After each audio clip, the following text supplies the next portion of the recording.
Hello, this is James McIntyre for DSOA Today. Dogs have been able to sniffle out bombs, drugs, low blood sugar, and even cancer. As of recent though, some dogs are even being trained to be able to detect and recognize COVID-19. Some of these COVID-19 detector dogs will be training and working on the campus at FIU in the spring. This canine team consists of one Belgian Malinois, a Dutch Shepherd, and two small rescue dogs.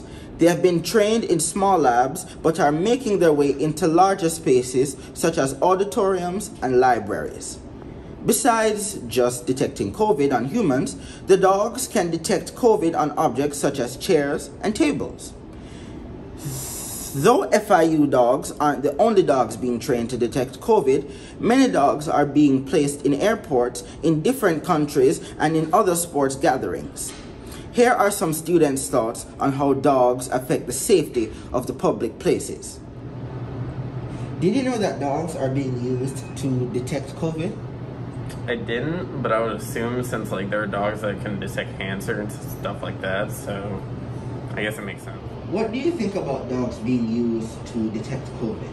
I think it's a great idea. Dogs have been used to detect people in avalanches, to detect bombs, to detect drugs, so why not COVID-19? I think it's really progressive and I hope that it works. How do you think this affects the overall safety of public spaces with dogs detecting COVID? I feel like obviously there's going to be an improvement to public safety because the dogs are obviously going to sniff out the COVID, and that way it solves the problem of people who don't think they have COVID going out into the streets and into public. They now will be alerted that they have COVID, and overall I think we're going to see a decline in cases. These dogs and people training them are doing a lot to keep the public safe.